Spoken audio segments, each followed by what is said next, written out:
श्री श्री श्री 1008 ज्ञान सिंहासनाधीश्वर डॉक्टर चंद्रशेखर शिवाचार्य भगवत पादंगळू काशीपीठ वाराणसी। नागेश्वर झुंगा या चॅनलला सबस्क्राइब करायला विसरू नका। तुमच्या सहकार्य तुमच्याकडे कष्टी कार्यक्रमाचा फळ आहे, परंतु आमच्या स्वतःचे एकट्याचे नाही, पुण्याचं समजून नका। आणि उद्या आमच्या वतीने दिल्ली सर्व गल्लीमध्ये किती किती कुटुंब संघ आहे, कुठे नाव त्याचं चुकलं तरी तुम्ही सांगा। तुम्ही गल्ली एक गल्लीचे एक बदन संघाचे एक बैला जगद्गुरु हातामध्ये तुम्हाला आशीर्वाद करायचे। विशेष म्हणजे एक संतोष गोष्ट आहे काय, जगद्गुरु आज उद्या 2 दिवस राहणार। त्याच्यापेक्षा तुम्हाला साधूपेक्षा संतोष गोष्ट काय माहितीये का, आज उद्या एवढा नाही 20 तारीख पर्यंत जगद्गुरूचे आशीर्वाद तुम्हाला होणार का अशी जगद्गुरूचे। आता बघा तुम्हाला कसा माहितीये का, मला वाटते मी कमीत कमी 11 वयापासून मी वर्षाला काशी लोक घेऊन जातो। आमचा अहंकार आहे, आमच्यापेक्षा कोणी एवढं लोक काशीला घेऊन गेलो नाही। भारत देशामध्ये गेलो मी लाखो लोकांना काशीला दर्शन घेऊन गेलो, रामेश्वर दर्शन घेऊन गेलो। त्या फळ आज जगद्गुरूचे आशीर्वाद मला भेटलेले आहे। 4 दिवस तुम्हाला इथं आलेले, पण काशी जगद्गुरू एकटा हाताने आले नाही, येताना त्यांना ज्ञानाच्या सागर गंगाला इथं घेऊन आलेले। सर्वांना आनंद तो घरी बसून नका। अजून जोर ते तुम्हाला सांगतो, आवाज गेले आमचे काय सांगू तरी सुद्धा तुम्हाला सांगतो, असं एक काशी जगद्गुरूच्या ज्ञान मध्ये सागा नाही तरी 8 भाषाचा महान पंडित आहे। अनेक सिद्धांत शिकवाणी, भगवद्गीता, अनेक शास्त्र पुराण वाचले। जगद्गुरु ज्ञानी जगद्गुरु म्हणजे काशी जगद्गुरु। असले ज्ञानी महासंगीच्या आशीर्वाद मिळण्यासाठी मी विनंती केलो तर सांगणार बघतो प्रयत्न करतो म्हणले। त्याच्यामुळे 20 तारीख पर्यंत जगद्गुरु होऊन लास्ट कळसाला हात लावून त्याचं अमृत हातातून कळसवर ठेवून या कार्यक्रम संपन्न होणार आहे। सर्वांना गरीब असापेक्षा येऊन इथं जगद्गुरूचे अमृत लागले तर तुझे जन्म पावन होणार, तुझे जीवन पावन होणार, सर्व पवित्र होणार। सर्वांना शांत बसा। जगद्गुरूच्या शिवचन आहे का प्रसाद घ्या, कोणी किरकिर करू नका, गद्दल करू नका। थोडं लोक जेवायला जावा, थोडं तिथं बसा।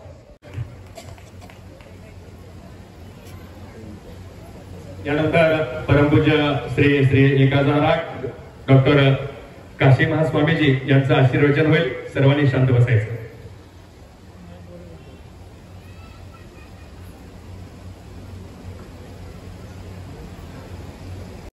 शलिंग संभूतम विश्वविद्या विबोधकम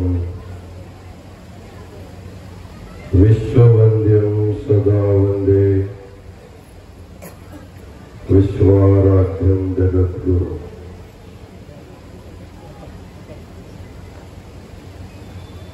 उदयगिरीच्या पावगी स्वामी मठाच्या या पवित्र परिसरामध्ये पावगी स्वामीच्या मंदिराच्या सुवर्ण कळसारोहणाच्या निमित्ताने आयोजित सप्ताहाच्या आजच्या समारंभात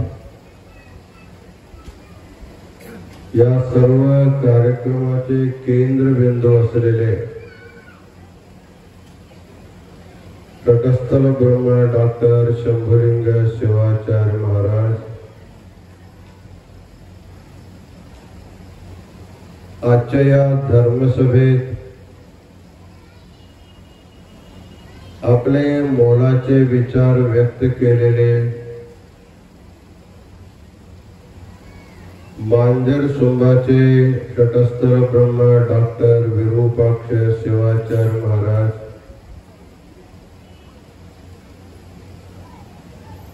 तुम्हा सर्वांना कन्नड थोडा थोडा येत असताना कन्नड मध्ये धर्म संदेश दिलेले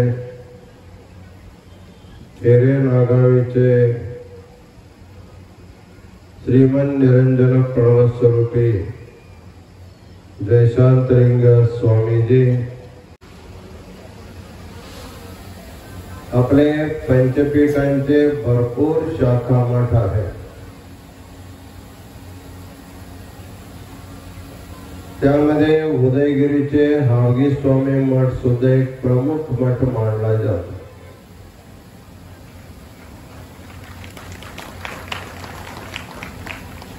तपोसिद्धांचा हा मठ आहे. या मठाचे मूळ पुरुष ज्याला तुम्ही हावगी स्वामी म्हणता,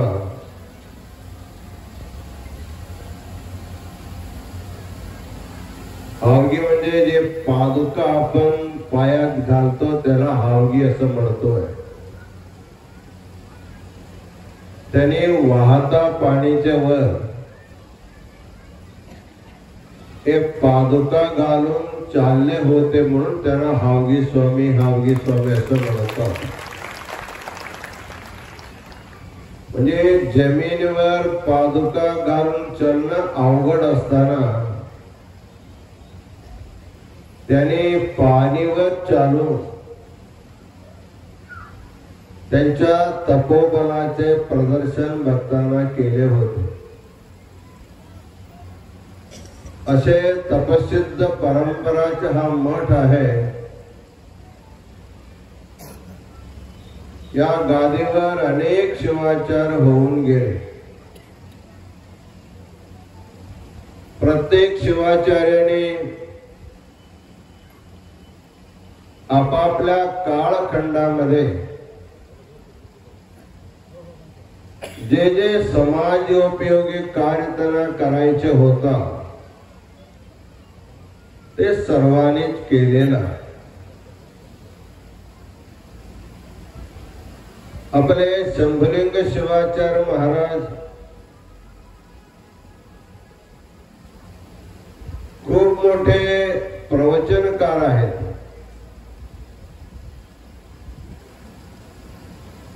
ज्यावेळी हावगी स्वामी मठावर ते नव्हते त्याच्या पूर्वी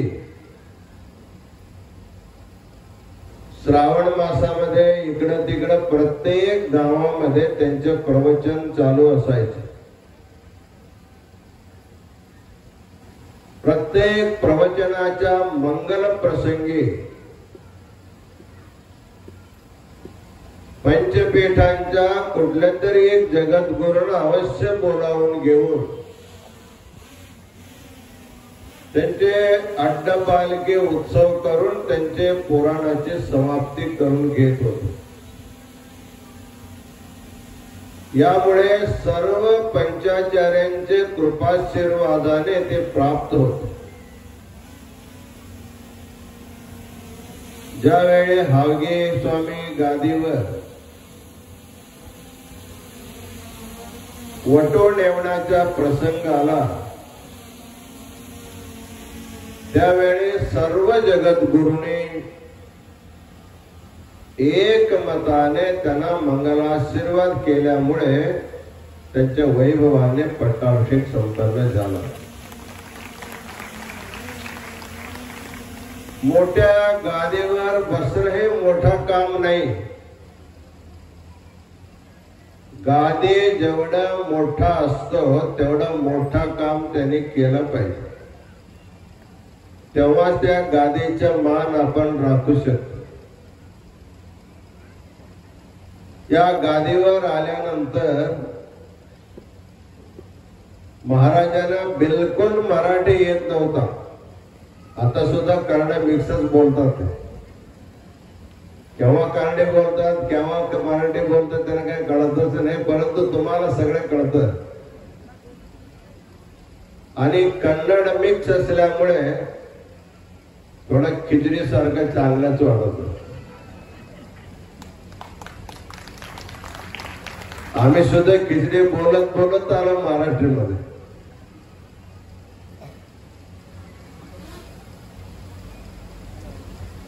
इथं महाराष्ट्रात आल्यानंतर हे परमरहस्य पारायण आणि शिवनाम सप्ताहाचा कार्यक्रम प्राय अहमदपूरचे शिवलिंग शिवाचार्य महाराज यांनी खूप मोठ्या प्रमाणामध्ये वाढवले होते. त्यांच्या सहवास लाभला महाराजांना. हमेच्या संगती आणि सहवासामुळे माणूस मोठाही होतो आणि खाली पण जातो. थोर लोकांचे सहवासामुळे माणूस थोरच होत जातो. तसं या महाराष्ट्रामध्ये परमरहस्य पारायण, शिवसंकीर्तन आणि अखंड शिवनाम सप्ताह कार्यक्रम करणारे लिंगैक्य डॉक्टर शिवलिंग शिवाचार्यांच्या संगतीत त्यांना भरपूर लाभला. नेहमी त्यांच्या सोबत ते सप्ताहामध्ये भाग घेऊन आता इतकं ट्रेंड झालेलं आहे. दुसरा शिवलिंग शिवाचार म्हणजे शंभलिंग शिवाचार असं झालेलं.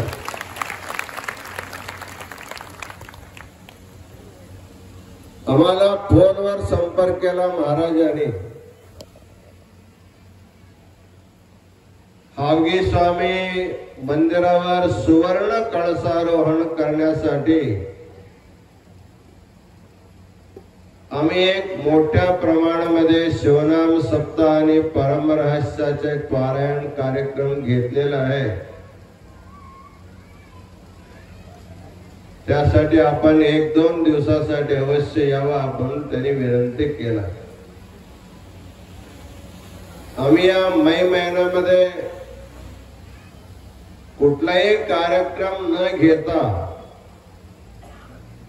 एक ठिकाणी बसून आम्ही ग्रंथ लेखन करत होतो. महाराजांचे खूप आग्रह झाला. भरपूर मोठा कार्यक्रम आम्ही घेतलेला आहे.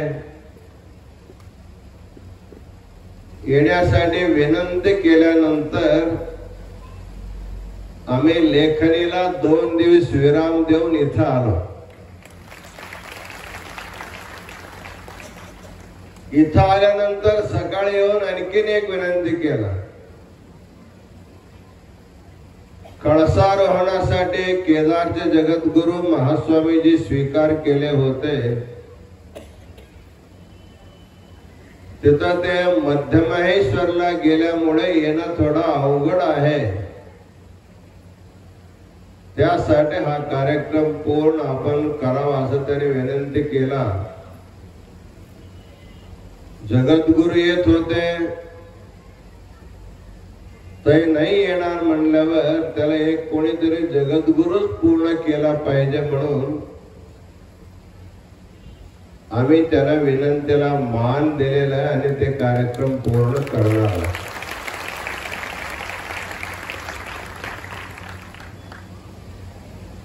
आता सुवर्ण कळसारोहण हावगी स्वामीचे मंदिरावर होणार आहे 20 तारखेला. आताच आपले मांजर सुंबाचे महाराजांनी सांगितले, मंदिरावर सुवर्ण कळसारोहण जेवढं महत्वाचे आहे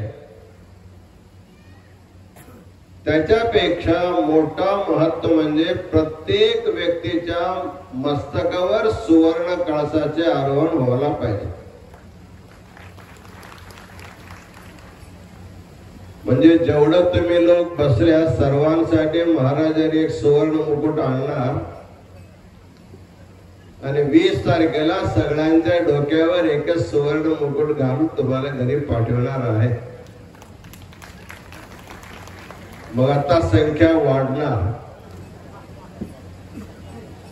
जे सप्ताहामध्ये आले शेवट दिवशी सगळे येणार.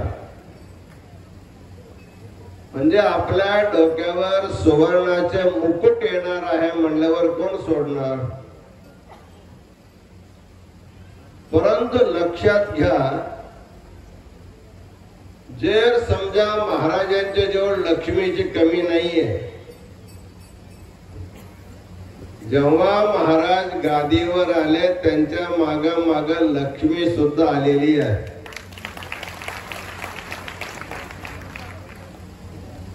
आपले हिरे नागावीचे महाराज म्हणाले, हावगे स्वामीचे मठ यापूर्वी सुद्धा आम्ही बघितलं होतं.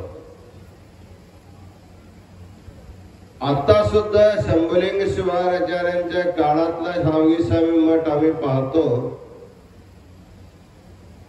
त्या काळातले मठापेक्षा आजचे मठाचे वैभव वाढलेलं असं ते सांगतात. तुम्हाला सुद्धा कळतच आहे. म्हणजे शंभुलिंग शिवाचार्यांचे भाग्यामध्ये मोठी लक्ष्मी असल्यामुळे ते जे जे कार्यक्रमाचे आयोजन करतात त्याला काही कमी पडणार नाहीये. समजा योगायोगाने जेवढं लोक तुम्ही भाग घेणार आहे त्या सर्वांच्या डोक्यावर जर सोन्याचा मुकुट महाराजांनी जर दिला, सध्या तरी तुम्हाला आनंद होणारच आहे. परंतु ते सुवर्ण मुकुट तुम्ही घेऊन जाणार आहे का?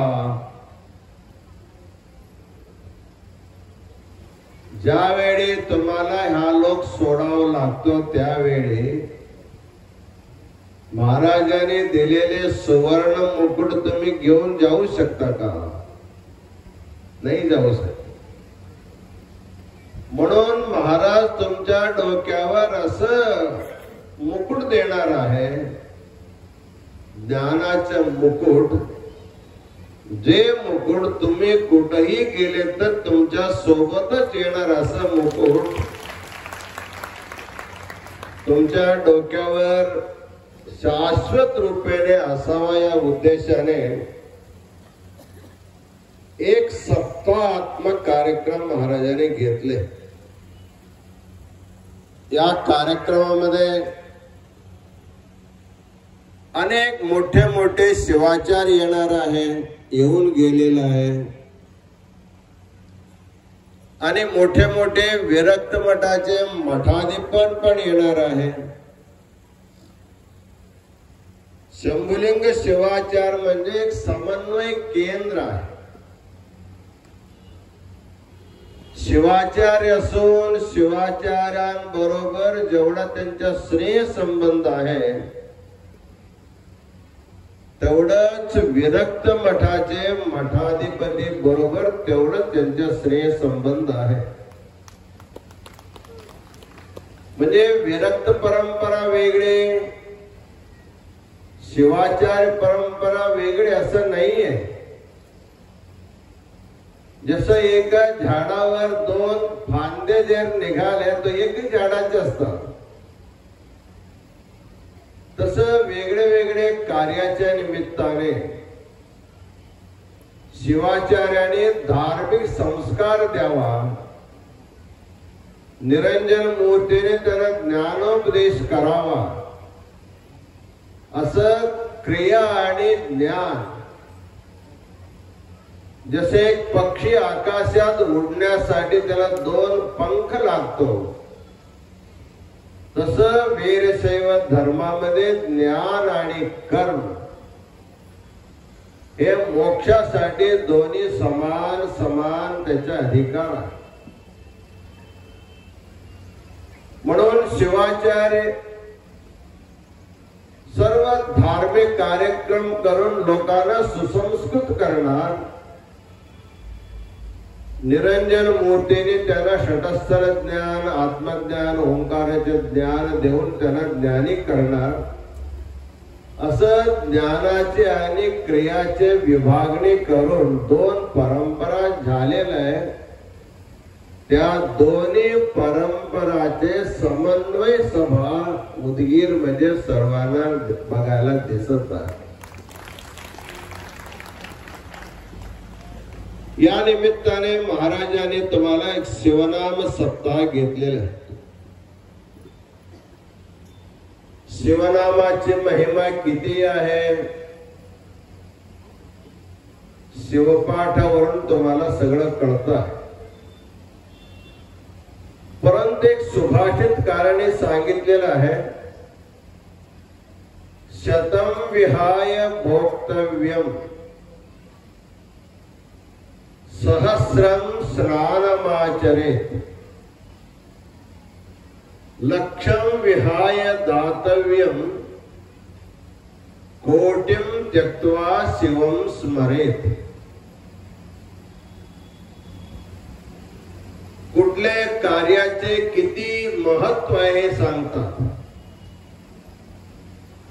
पहिले सांगितले शतम विहाय भोक्तव्यम, 100 काम सोडायचे अगोदर जेवण करा असं सांगितलं.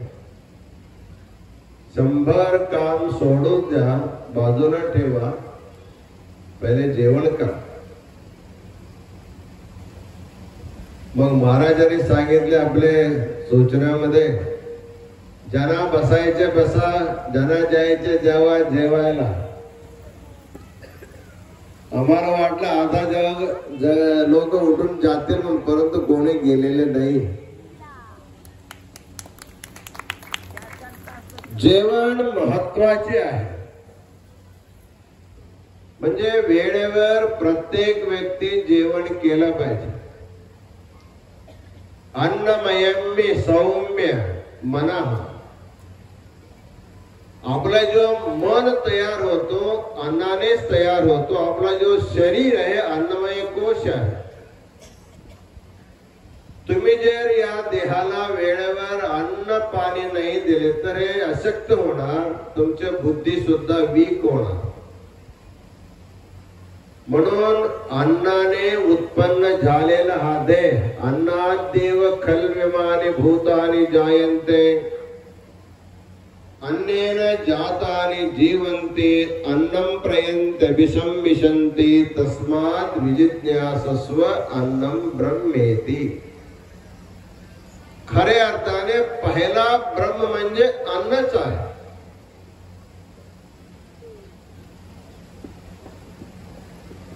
काही काम करा न करा, जेवायला सगळं हजरच असतात.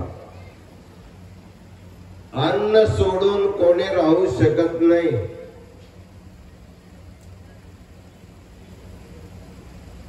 म्हणून मराठीमध्ये सांगितले, पहिला पोटोबा, मागून विठोबा अथवा नंतर विठोबा. म्हणजे अन्न खाऊन शरीर स्वस्थ असले तर बाकी कर्म आपण करू शकतो. म्हणून मीराबाई सांगितलेलं आहे, भूके भजन नाही भई गोपाला, लेले तेरी कंठी माला. जर तुम्हाला जेवण चाय पाणी न करता जर तुम्हाला हातात टाळ देऊन तंबुरा देऊन जर भजनाला बसविले तर तुम्ही किती वेळ बसणार. म्हणून अन्न सर्वात देहासाठी महत्वाचे म्हणून सांगितले, शतम विहाय भोक्तव्यम. म्हणजे 100 काम सोडा, अगोदर प्रसाद अथवा जेवण करा. पुढे सांगतात, सहस्रम स्नानमाचरेत. म्हणजे 1000 काम बाजूला ठेवा, अगोदर अंघोळ करा, स्नान करा म्हणतात. म्हणजे स्नान केल्याशिवाय जेवण करायचं त्याचा अर्थ आहे. उठल्या बरोबर शौच वगैरे करून अगोदर अंघोळ केला पाहिजे. स्नानामध्ये सुद्धा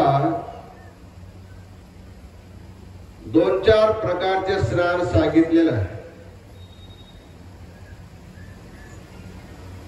अरुणोदयाच्या अगोदर तुम्ही स्नान केला त्याला ब्राह्मस्नान म्हणतात. ब्रह्म मुहूर्तामध्ये केलेले स्नान सर्वात श्रेष्ठ मानलं जातं, ब्राह्मस्नान. सूर्योदयाच्या वेळी जर केले तो मानव स्नान होते.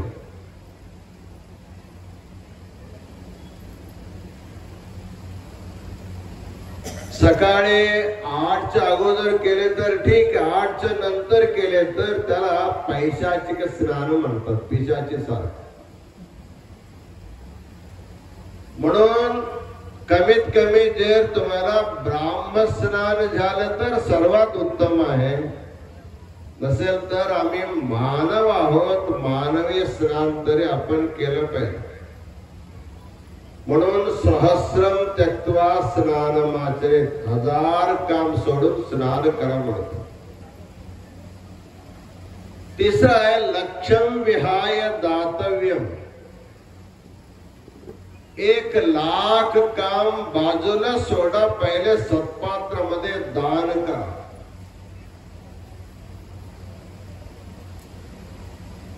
महाराजांनी सप्ताह कार्यक्रम घेतला.